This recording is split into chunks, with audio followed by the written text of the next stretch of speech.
Now that we have Black Adam out in theaters, we have 12 DCEU movies in the universe. So I thought it'd be fun with the release of Black Adam that we would rank them. So at number 12, my last spot, the one that I don't like almost at all, is Wonder Woman 1984. Wonder Woman 1984 was such a massive disappointment. The first Wonder Woman is such a good movie. Patty Jenkins came back, the whole cast came back, and this one just kind of fell flat. The action was lacking, even though in the trailers they showed so much action. Kristen Wiig, I don't know what she was doing. Cheetah was awful. The fight at the end with Wonder Woman and Cheetah was so ugly looking. The villain Pedro Pascal is doing his best. He's bringing a lot to his performance, but a wishing stone. I just couldn't get into the story of this movie. I thought it was stupid. I thought it was ridiculous. I thought it was a waste of a lot of talent. And it's actually the only one of these movies in the DCEU that I don't own on physical media. So that's got to tell you something. All right, moving on to number 11. That's going to be Suicide Squad. Not the Suicide Squad, but Suicide Squad. This movie was such a mess. It's such a mess. The editing, I mean, they gave it to a trailer company to edit this movie and it definitely shows.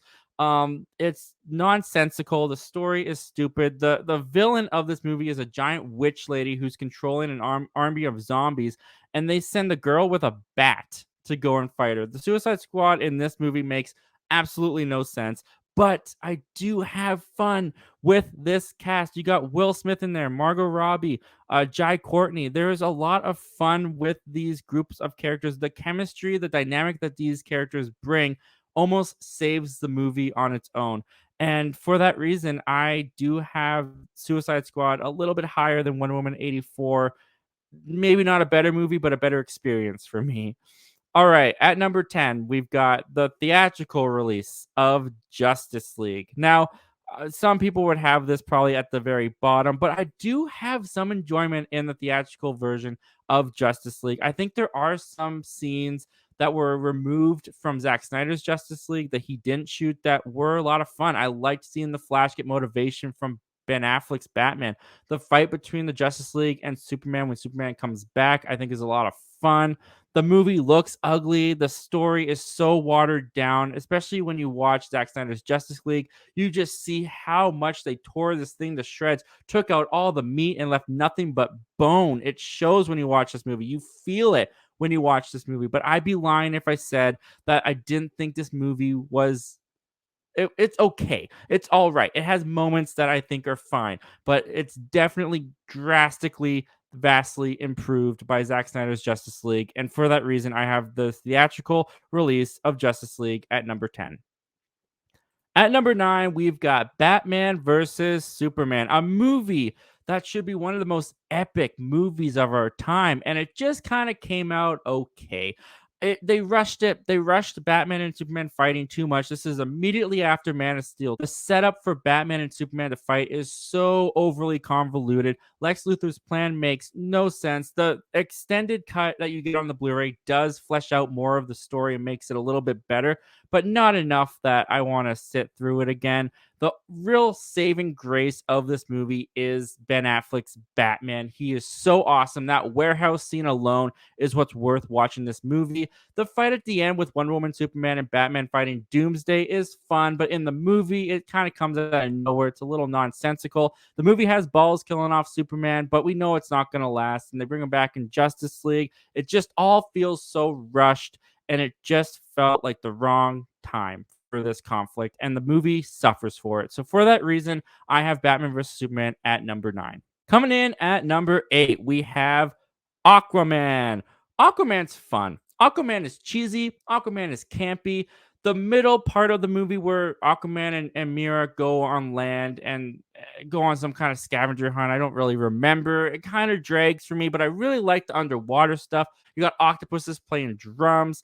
It's a goofy, wacky, fun time. It's not one of my favorite in the DCEU, but I do have a good time watching it.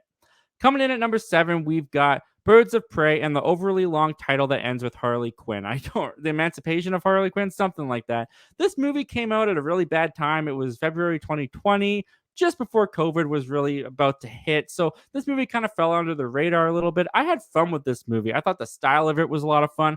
Kind of felt Quentin Tarantino ish. Definitely felt like they were going for that vibe mixed with Deadpool. Harley Quinn, they make her a little bit too fun, a little too cute. You almost want to hang out with her in this movie. That's definitely not Harley Quinn. But the Birds of Prey themselves kind of feel like a background act to Harley Quinn in this movie. Ewan McGregor as Black Mask, I thought was great. I do find this movie fun to watch. It may not have the greatest story. A girl swallows a diamond. She has to crap it out. She's the MacGuffin. Kind of goofy, kind of silly, but I embrace that and I have fun with Birds of Prey. And that leads us to number 6. And number 6 is going to be Wonder Woman. Wonder Woman is great. It's just shy of greatness actually because the third act really bogs this movie down for me. Gal Gadot is great. Patty Jenkins' direction is great. Love the fish out of water stuff. The chemistry between Gal Gadot and Chris Pine I think is great. There's a fun action sequences. The nowhere man, the no nowhere. What is it? No man's land. The no man's land sequence I have a ball with. The action is a lot of fun, a little too slow motion at some parts, but it's still just a really good movie. Number 5, and this might be recency bias, but I'm going with it. We got Black Adam. Now, Black Adam, I got my full review up. This movie is newly in theaters, so I won't go too deep into it. I will say that Black Adam suffers from story, plot, characterizations. It doesn't matter about that. All of that stuff is not what Black Adam is focusing on. What it's focusing on is making the Justice Society of America and Black Adam looking awesome with some great action sequences. And that's what carried this movie through for me. I had so much fun watching this action blockbuster extravaganza play on the silver screen. Black Adam himself, Dwayne Johnson, I thought he was fine. It was fun seeing him throw fools around. I definitely got more invested in the Justice Society of America with this movie, but I can't deny that I had a great time walking out of that theater with Black Adam. Despite all of its flaws, I'm putting it at number 5, at least for now. Coming in at number 4 is Black Adam's counterpart. We got Shazam. Shazam is probably the first time that I felt true joy and fun within the DCEU. Zachary Levi as this character kills it. The way that he plays the young boy, you totally believe that they are the same character. It's so much fun. When it comes to the villain, I do feel like it conflicts with the tone of Shazam sometimes. In some ways, I like that because it's like this kid facing all the true evil of the world when he's not really ready. But at the same time, the movie's tone feels a little muddled whenever the villain comes on. But regardless of all that, I have such a fun time whenever I watch Shazam. It's a blast. And for that reason, I have it at number 4. Coming in at number 3, we got Man of Steel, the one that kicked it all off for the DCEU.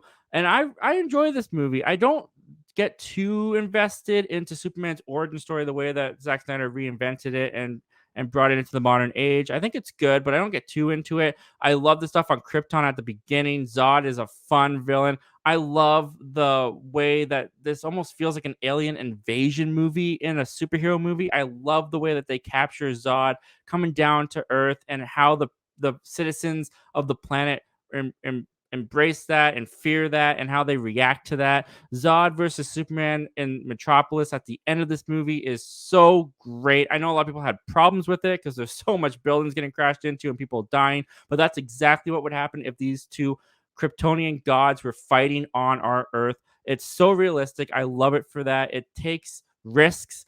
And for that reason, I have Man of Steel as my 3rd favorite DCEU movie. Coming in at number 2, Zack Snyder's Justice League. Now, I think it speaks for itself the fact that the theatrical cut is number 10 and Zack Snyder's jumped all the way to number 2.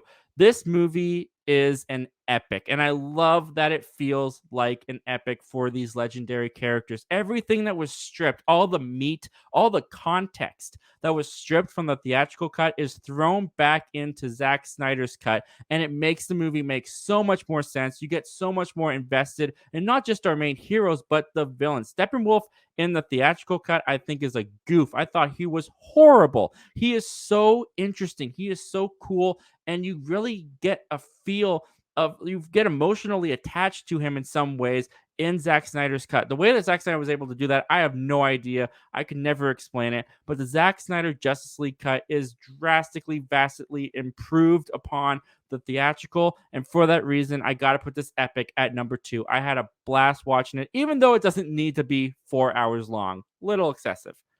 And that leaves at my number 1 favorite DCEU movie, James Gunn's The Suicide Squad. This movie is a ball. This is the only DCEU movie up until this point that I can say I love. I love the way James Gunn directed this movie. I love the obscure characters that he puts on screen, puts together. They are so weird and quirky, and they work so well together. King Shark, I love him in this movie. The action's so much fun. The humor really works for me. I love the way the movie is structured with the chapters and the headings and the clever way that James Gunn reveals the headings. I love what they did for Harley Quinn in this movie. They finally made Harley Quinn the freaky, crazy girl that she is. You don't want to look at Harley Quinn and think she's adorable and want to be her friend. You need to fear her because she is nutso, and they really show that in the Suicide Squad. The best that's ever been depicted in live action, in my opinion. The Suicide Squad is definitely a reason why I'm very excited for the shakeups that are happening at Warner Brothers at the moment. We'll talk about that in a minute. And for that reason, it is my number 1 favorite DCEU movie. What did you guys think of my list, and what's your list? Do you agree? Do you disagree? Comment down below. Put your list down there. I want to hear all your thoughts and opinions about these movies, guys. And without further ado, let's take a look at what you guys are saying about your lists.